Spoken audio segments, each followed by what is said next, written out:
This is Protected Thoughts from the Intellectual Property Team at McBrayer. This is an overview of state or federal law and regulation and does not constitute legal advice. Services may be performed by others. For more information, visit mcbrayerfirm.com. Welcome to Protected Thoughts. I am Mari-Elise Paul, and I'm here with Bruce Paul. Good afternoon, Mari-Elise. How have you been? Oh, it's been a while since we've talked over a microphone. It sure has. What have you been up to in our time away? In our time away, lots happened.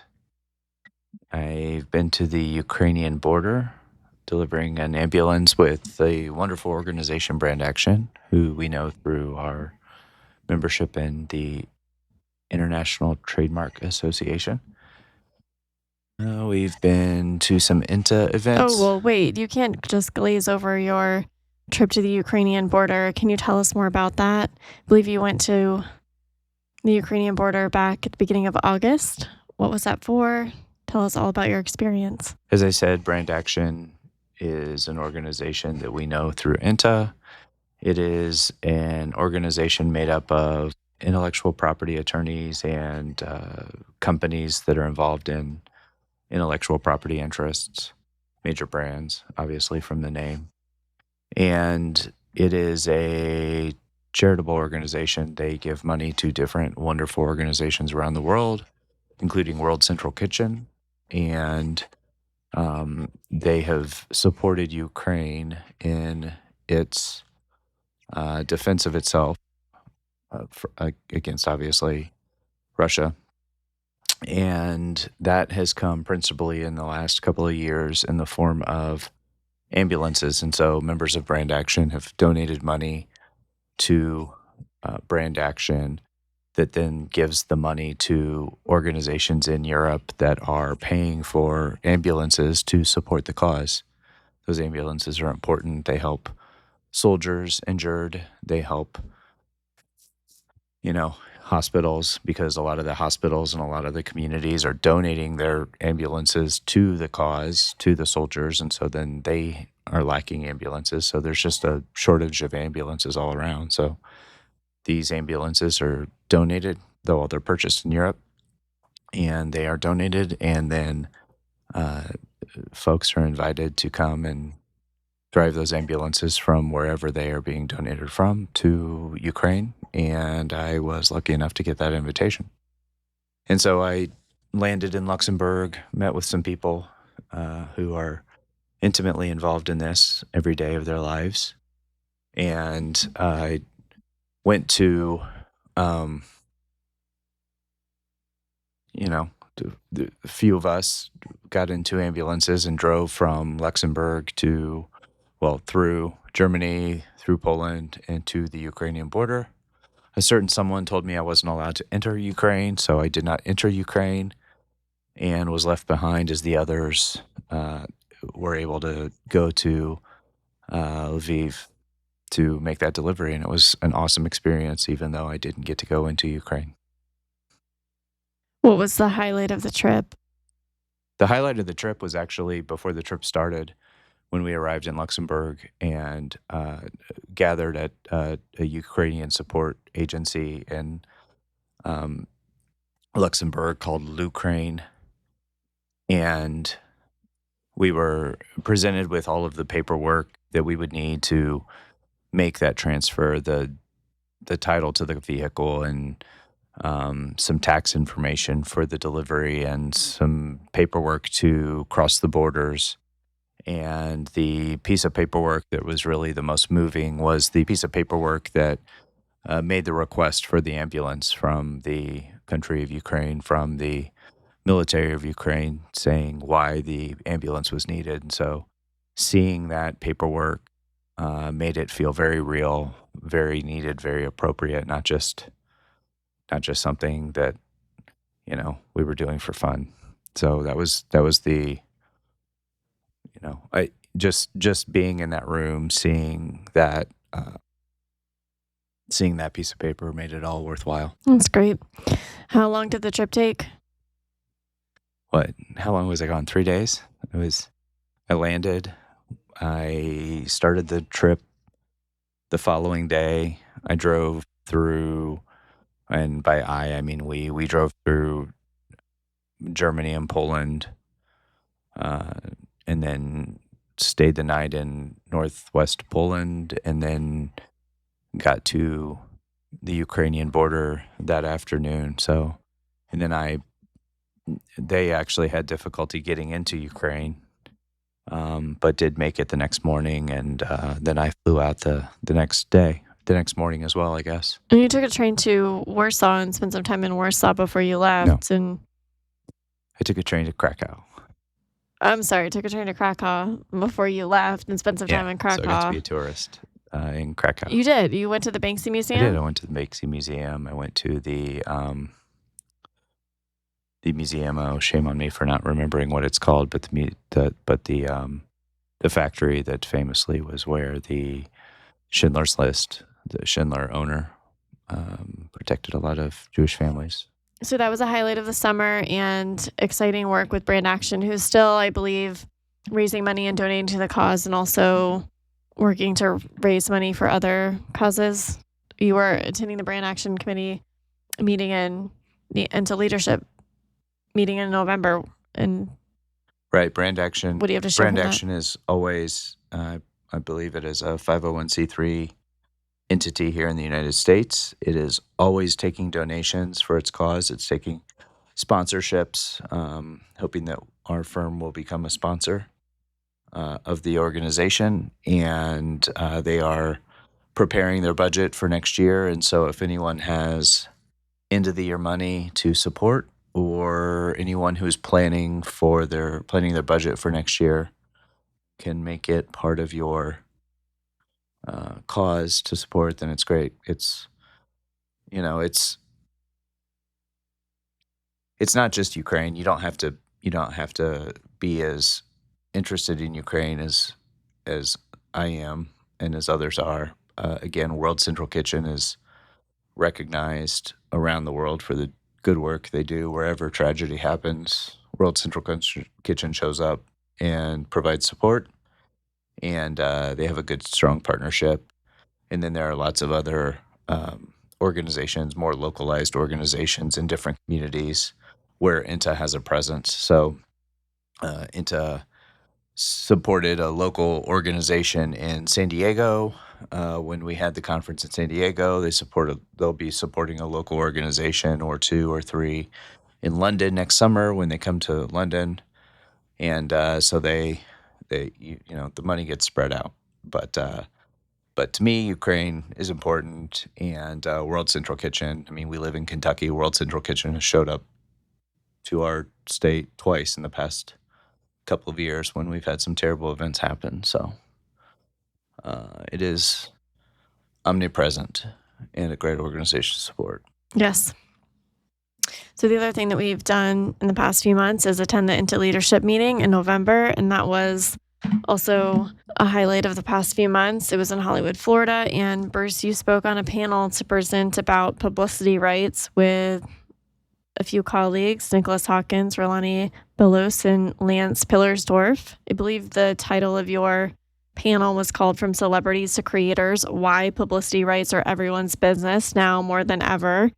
And I think you represented McBrayer and the Right of Publicity Committee very well. So congrats on that. Thank you. It's an honor to speak, to talk about right of publicity. Right of publicity is sort of a tandem claim in the trademark world these days, where so many people's brand and identity is their name. It's not necessarily a third-party name like Nike or Puma or whatever. Taylor Swift is a brand. Michael Jordan is a brand.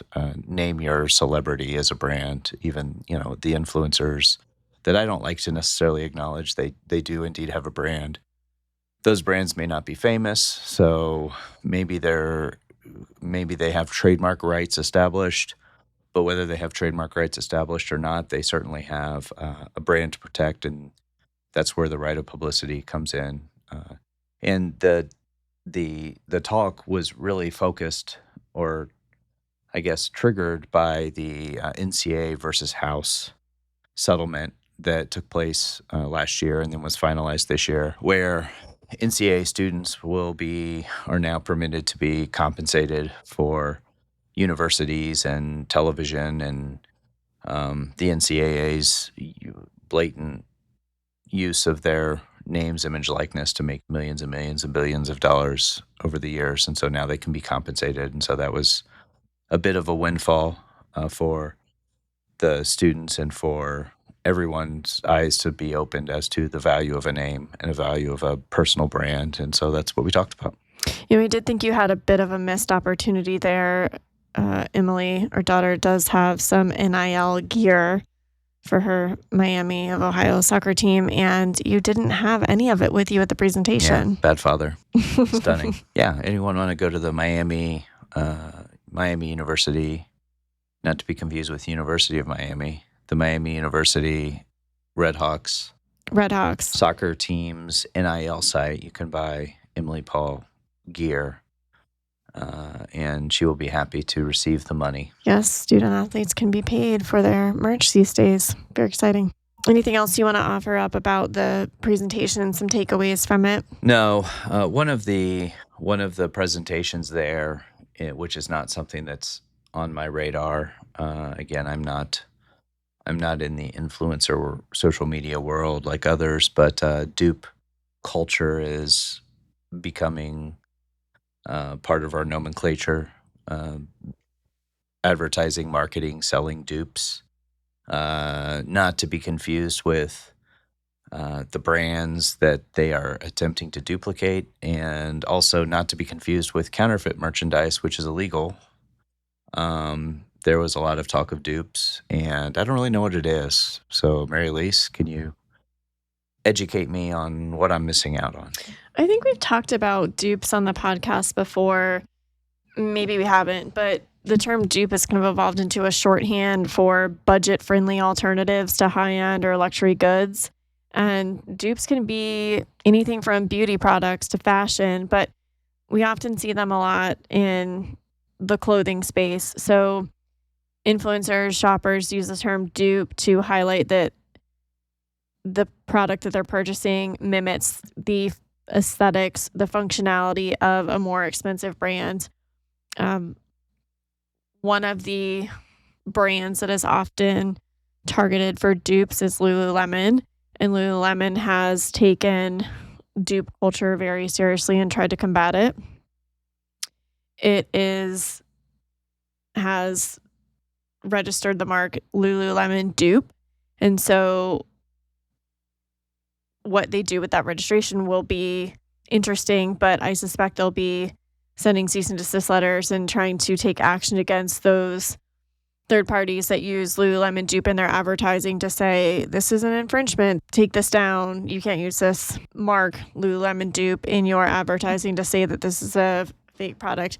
But the interesting thing about when you have a registered trademark is that you actually have to use it in commerce. So how Lululemon will use Lululemon dupe will be also something to be on the lookout for. They're going to run an advertising campaign that says, don't be duped by Lululemon dupes. And that's going to be the use of their mark. Well, if it's registered for goods, you've got to use it on a tag or in point of purchase material. Not a Lululemon Can't be dupe used in. will be on a tag somewhere. Well, there you go. A That double can work. negative. Kind of.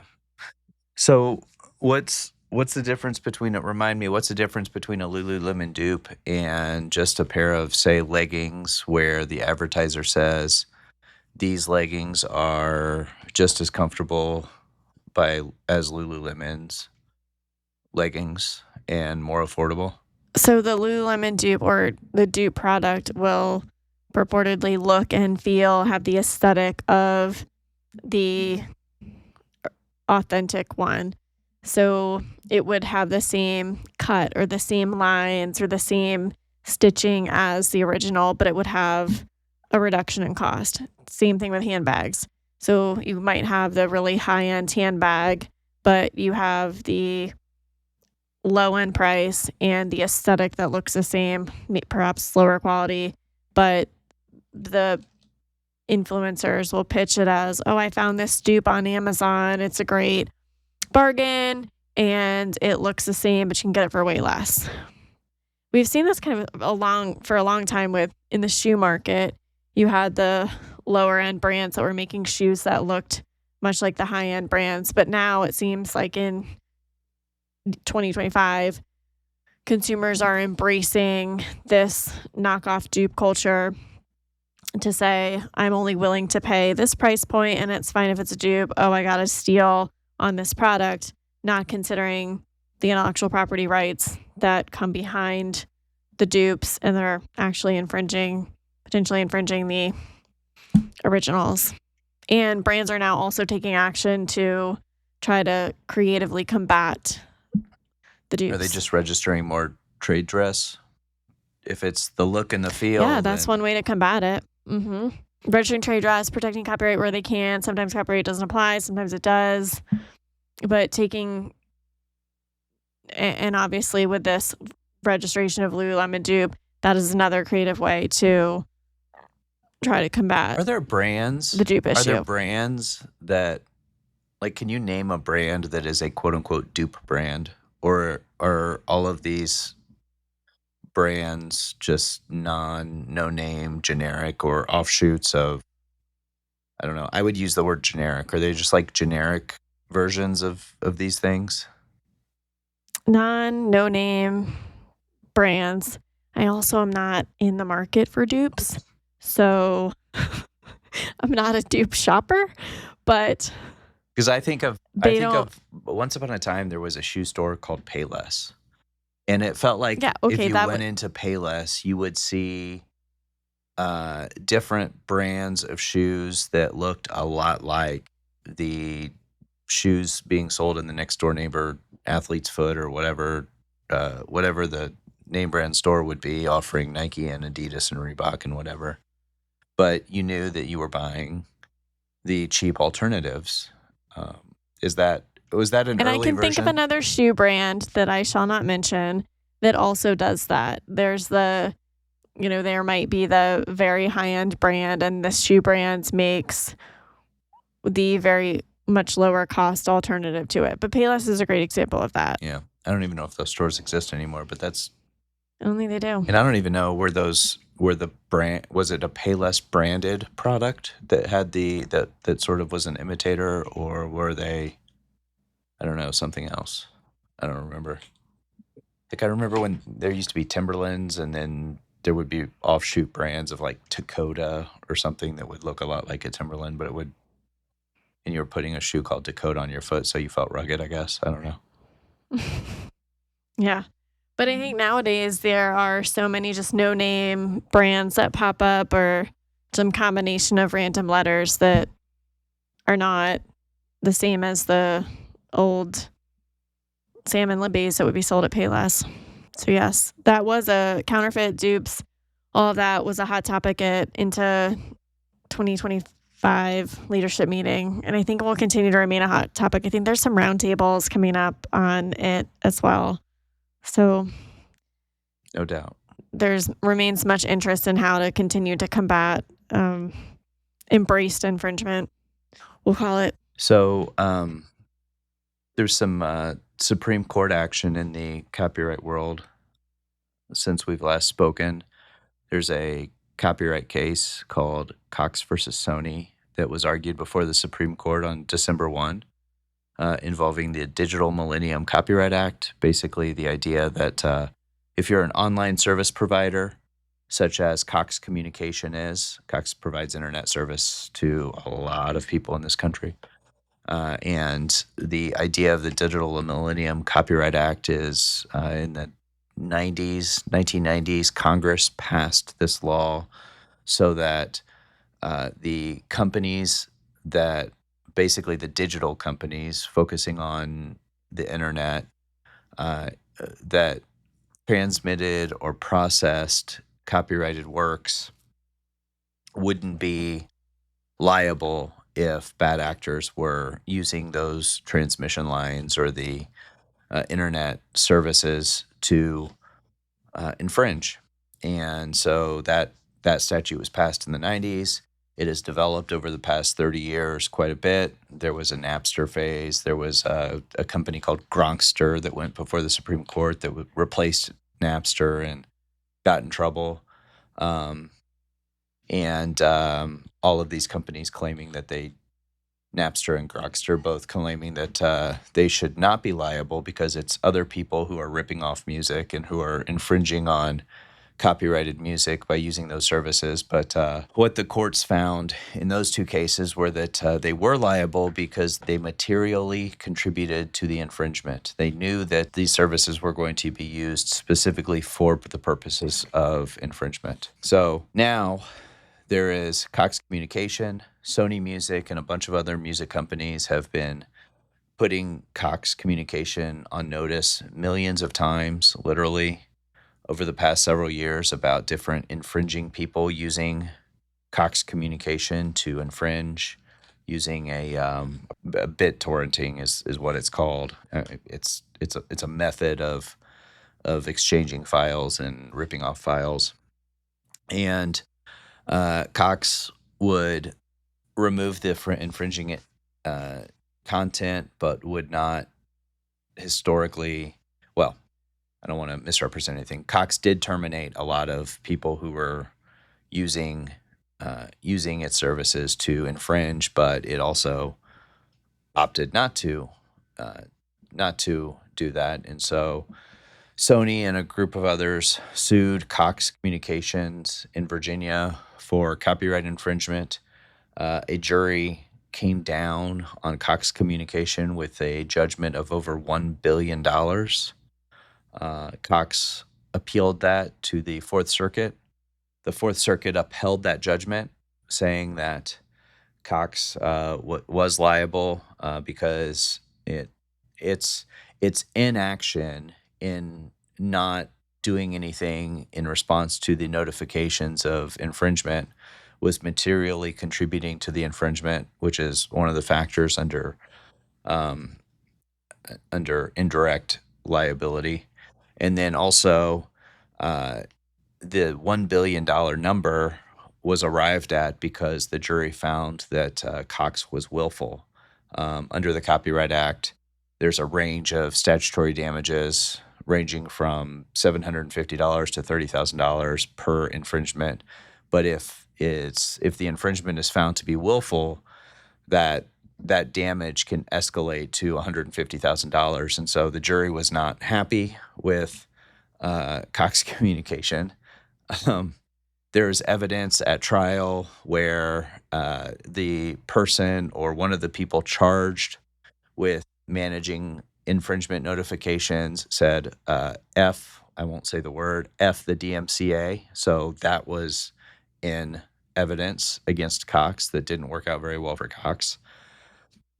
But Cox appealed that to the Court of Appeals, arguing that its mere knowledge of infringing activity is neither a material contribution nor willfulness. It has to be some affirmative act by Cox that promotes, induces, or facilitates the infringement, not just materially, not just knowing about it. The Court of Appeals, Fourth Circuit Court of Appeals, disagreed with Cox, affirmed, mostly disagreed, and affirmed the jury verdict. Cox took it to the Supreme Court. It was argued earlier this week. And if I were a betting man, I would bet that will be overturned. The Supreme Court seemed a little dubious of at least 5 of the justices, I would say, seemed a little dubious of the argument that merely knowing about infringement is a material contribution or is an instance of willfulness. You've got to do more under the Copyright Act. So that'll be interesting to see. That will be helpful to Meta, Google, Facebook. Meta is Facebook, X. All of the online service providers that everyone uses will be very happy with that result if Cox prevails at the Supreme Court, as I predict it will. I suspect that the Supreme Court is also going to find in favor of Cox. And wasn't this a Supreme Court oral argument, something like an hour and 45 minutes long? You listened to every minute of it, I didn't did. you? Yeah. Yeah, it was. So it was, I can't remember how many advocates there were. Certainly, Cox was represented by counsel. Sony Music was represented by counsel, and the Solicitor General also argued in favor of Cox, mostly in favor of Cox, with a little minor variation. So, yeah, there were a lot of questions. Even though I think Cox is going to win, there is some question. I mean, Cox took the position basically that so Cox got a lot of questions asking, if you win here, aren't you just going to be allowed to let infringement go and you don't have anything to worry Right, about? ignore. You just ignore it. And Yeah. isn't that a terrible thing?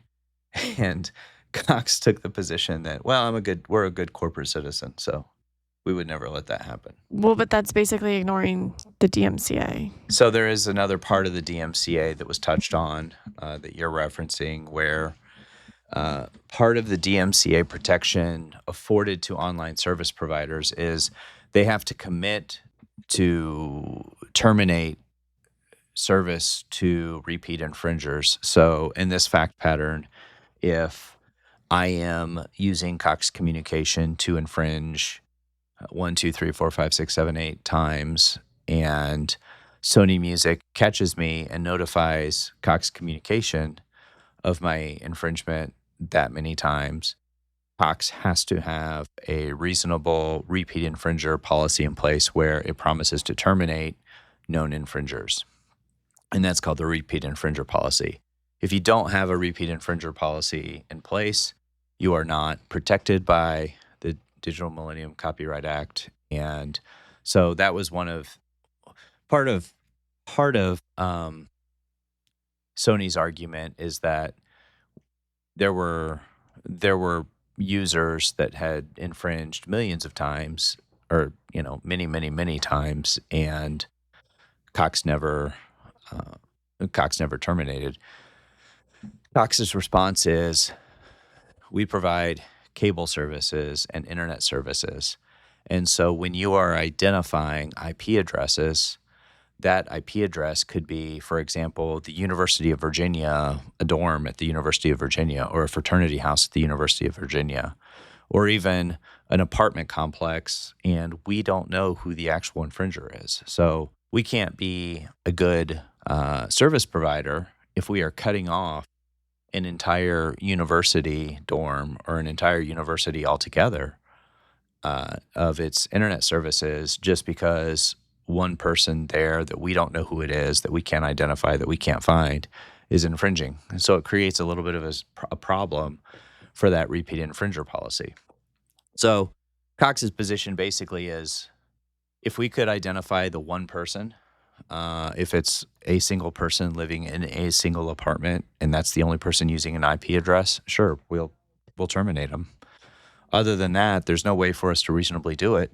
It doesn't mean we don't have a reasonable repeat infringer policy in place. It just means that reasonable repeat infringer policy can't be applied to those large situations where a lot of people are serviced on the same line or under the same account or whatever. So, it's an interesting conundrum where I think both of them are kind of right. Yeah.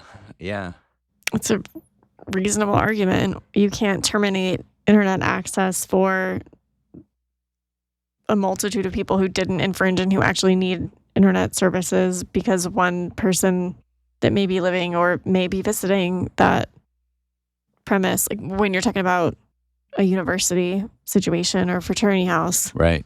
And in this day of age, I mean, I think it's not, these things are not necessarily monopolies in communities. I don't know that Cox is the only internet provider available in say like Charlottesville or Charlottesville, Virginia, but there aren't many.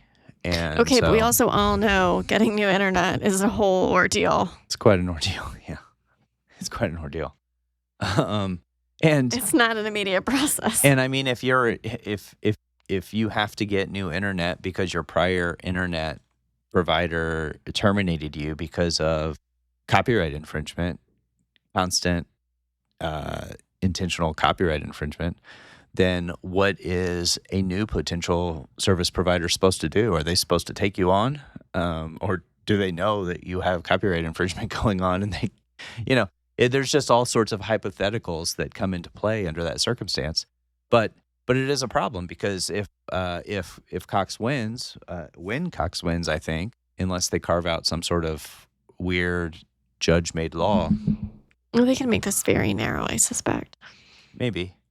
But if that happens, there's no point in having a repeat infringer policy anymore, because if knowledge of infringement doesn't disqualify you from the Digital Millennium Copyright Act, then you could never be harmed by that knowledge. You could never be found infringing because of that knowledge. So, be interesting to see. In our world, it'll be interesting to see. Yes. And again, if you work for a company and you want to be protected by the law, don't say F the law in an email. That could harm you. No, that's a terrible thing to say. As we wrap up 2025 and looking back on the case law of 2025, there actually have been quite a few things that have been interesting that have happened over the past year. There have been some interesting cases in the trademark world, interesting, obviously, as we just discussed, developments in the copyright world, and I mean, in the Copyright Office itself, too, with Ms. Perlmutter. We will be back next time to give a wrap-up of the 2025 year in review, so stay tuned for that. Very good. Well, this is Protected Thoughts. Remember, we are lawyers, but we are not your lawyers. We just like discussing the law. We'll see you next time. All content copyright 2026 McBrayer PLLC. All rights reserved.